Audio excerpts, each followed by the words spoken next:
Hi, we're here today with Amanda Nightingale in the Neepawa Food Bank. As you can see, there's a sort of a collection of all kinds of things here. So we do have a lot of need for this sort of thing in town. Yeah. We've just kind of gotten through Thanksgiving and probably people were looking then, but people I think come year-round. Is that? Absolutely. So on a monthly basis, we have about 20 to 25 families that we help. And so that equates to, depending on the size of the family, can equate from anywhere from 50 to 65 people that we help on a monthly basis here in the community. And so that can be people mainly from Neepawa, but we do help people from all over the community, the greater community, from Gladstone all the way up to McCurry, down to Wellwood and over to Franklin and all the small communities in between. So just in general, over the past 18 months, how has COVID affected the food bank use? Well, COVID's been interesting for us. We definitely actually, when COVID first hit and the CERB was out, the CERB was out, we actually saw a slight decline. And then when the government programs started to change, we actually saw quite an increase. So we are actually running at a 30% higher increase in usage over from what you normally would be. So typically we were helping 12 to 15 families a month, and now we're helping anywhere from 20 to 25 families a month. So it's been really interesting, and we've really seen the impact of lesser jobs, people being sick a lot and having not a full paychecks and that sort of thing. So we're just seeing a lot more need in the community. Now, is Christmas time, would you say that's your peak usage at that time, or are there other times of year where you sort of see it peak as well? It does kind of taper off around in the summer.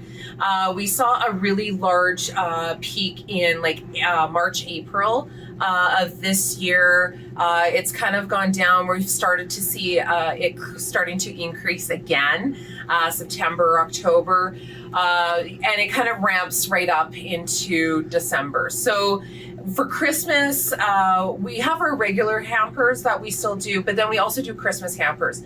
And that's when we see people that we never see necessarily throughout the year.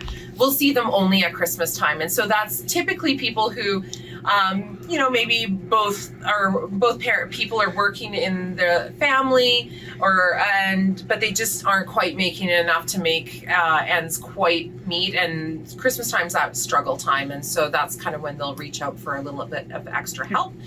We definitely see an increase. Like we'll go from 25 to 50 families that we, if you look at a couple of months, we don't see everybody every month. Sometimes we see sometimes people only every other month. Just depends on what they need.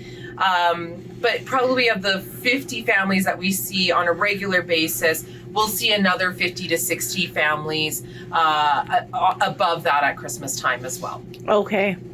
Now, I know you certainly would receive donations at any time for the food bank, but there is an event now coming up soon to sort of restock the shelves here. Absolutely. So there's a couple of different ones that are going on. FCC is doing their Drive Away Hunger food drive, and I believe that they're partnering up with the middle school and sometimes with other area schools in the community.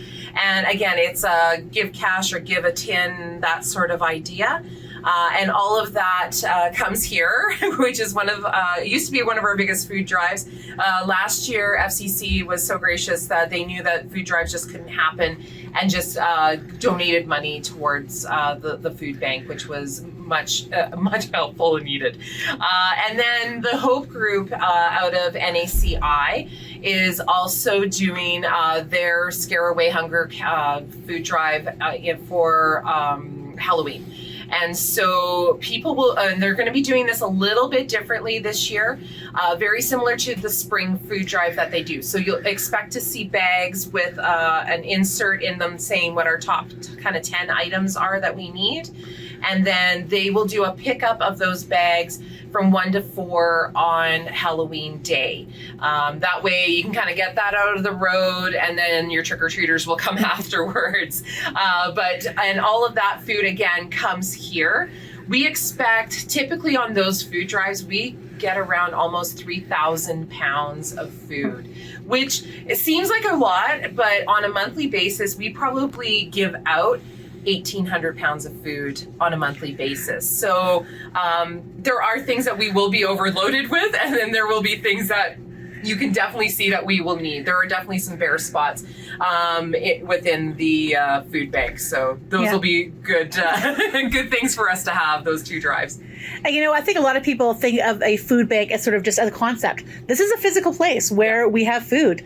Yeah. So I think this might be the first time I've been in here and sort of seen that the food bank is a place where we have food. And yeah, absolutely. So we typically before COVID, we would actually have clients come in and shop. So please take what you need, take the types of things that you like for your family, that sort of thing. COVID has kind of changed that for us. And there's not a lot of space in here. So physically distancing is tough and things like that. So what we decided to do was we actually went to an online form, and there's a grocery list that I can send out, or I can do over the phone if a client phones. And we basically take a grocery order. So do you need soup? Do you need, crackers? Do you need canned fruit? Do you need canned meat? And we go through that, and I can fill the best that I can. So they're like, yes, I know I've got lots of tomato soup at home, but I really do need some vegetable soup. Or, oh please, no, we don't eat any tuna. Like, those types of things. And then still families are getting what they want and what they need, as opposed to here's a generic hamper, good luck. I hope you can eat this kind of thing, or I hope you will do something with it. We just find that it lowers the amount of wastage. And actually sometimes the hampers are a lot less because people are only getting what they need, as opposed to getting a whole bunch of stuff that will just sit in their cupboards and not know what to do with as well. Right. Now, the stuff that is in here, of course, is canned things, boxed things. Typically, yeah. What do you do for fresh foods? So we do have a couple of coolers. We have a big stand-up cooler here in the community, or in the food bank, and we have a couple of freezers as well. We do take any sort of produce. So if you've got extra garden produce and you want to give that away and you don't know what to do with it, we will gladly take it, because we will add it to the hampers as well. So just for an example, you'll see that we've got like boxes of tomatoes, we've got spaghetti squash, there's zucchini hanging around, that sort of thing too. Now, if we can't use it all in the food bank for specifically our clients, we will actually put it out for people to take at the thrift store. And so that's another way of, sometimes we have people who might not avail of the food bank, but the extra little bits that they might pick up at the thrift store will help as well. So it doesn't go to waste, unless it rots out on us quickly, but it doesn't typically go to waste. So what are the things that you need the most for the food bank? Yeah, so canned meat for sure. This little section is kind of what we have for canned meat. Anything like, your flakes of chicken, flakes of ham, canned hams, luncheon meat, this kind of stuff is always needed. Right now, we're fairly well stocked on our canned fish.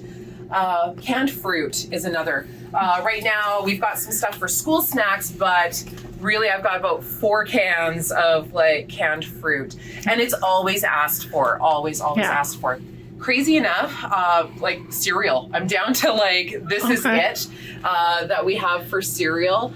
And it's stuff like all brand buds and granola. So which, when you're getting it for a family, it's a little tough. I've got a few snack packs that the kids might like, but it's getting a little tougher to fill some of those orders. School snacks we can always do with things like peanut-free cookies, crackers, granola bars, all that kind of stuff. And we try to do some nutrition based things where you've got applesauces and fruits and things like that as well. However, because we do have a cooler, we have had people say, hey, can I donate some yogurt or cheese or things like that? Absolutely, we can take those things because we do have the capability of keeping it cool and protecting the food safety of that. And so, if people want to donate those sorts of things, we're open Monday to Saturday, 10 to 5, and you can just bring down a donation, especially if you're bringing fresh kind of items, bring them directly to us. That way we can ensure the protection of the food safety of that as well. And other things like even our canned vegetables are getting low. Like you'll see here, we've only got a little bit of corn. There's just a few beans and stuff like that here. We do have lots of pork and beans. That's probably one thing that we don't need. Brown beans is something that we have an abundance of. But other things like yellow beans, green beans, peas, carrots, corn, canned tomatoes, mushrooms, all of that kind of stuff. Just think of what you would use typically to make your kind of Monday to Friday kinds of dishes. And that's definitely what we need. Now, what about non-food items? Do you accept those as well? Absolutely. So I'll show you like a little bit over here if you can. Rain, I'm sorry, I'm going to make you move. That's all right. So on this side, we have a whole section of what we call our personal items. And so things like pads, tampons, we have incontinence pads as well. But the things that we're always asked for: shampoo, conditioner, body wash, deodorants, toothbrushes, toothpaste, and then also things like dish soap, laundry soap, and household cleaners. So those things are always asked for, and we don't always have them. So as you can see, we've got lots of things. It looks like we've got lots of things, but most of this is like lotions, which some people don't. It's really hard to kind of give those if you don't know if somebody's allergic. But most of this stuff is getting to the low side, and actually, I don't even think I have one shampoo left. That's it. And laundry stuff is always asked for and hardly ever gone. And even things like toilet paper. So toilet paper, paper towel, and Kleenex are always asked for as well. And you can get really great deals. This 4-pack was 75 cents at Red Apple. So, there's some great deals out there to be had. And you can definitely, if you kind of come across those things, definitely just grab a couple for us and drop them off for sure. Probably, and another thing, besides the non-food items, we kind of forget that people like to bake, and that's some of the most economical way of stretching your dollars. So things like flour, sugar, salt, spices. The basics. Right? Baking powder, baking soda, cooking oil, those are things that we're asked for a lot too. So if you've got those kinds of things, that's greatly appreciated as well. If you could tell people one thing about the food bank, what would it be? I think people don't realize that we actually exist within this community, and that every client that comes in here feels the love that the community. If you've donated to this food bank, we are servicing that with love to our clients, and it really does make a difference. The look in a client's eyes when I wheel out a cart full of food, you can just see the stress just release, and that oh, thank goodness, we know how we're going to get through the rest of the month, or we know how we're going to get through the rest of the day. And it's those little things that I think sometimes in a small community like Neepawa, we don't see poverty. We don't see people homeless on the street. We understand that maybe some people struggle, but we don't kind of think that that's a problem in our community, and it really is. And it's places like this are needed, and we try to deal with our clients with as much dignity and grace as we possibly can. So this is located inside the Neepawa Community Ministry Center, Yep. which is right on Mountain Avenue in Neepawa. You bet, tucked into the thrift store. So, Yeah. so we are more than just a thrift store. Everything that you buy in the thrift store, all the money that's made in the thrift store, goes to doing family services. So it goes to impacting people who need help in this community. It goes directly back into this community. So it's feel-good shopping. Well, thank you so much for your time today, Amanda. You're welcome. Thanks a lot, Rain.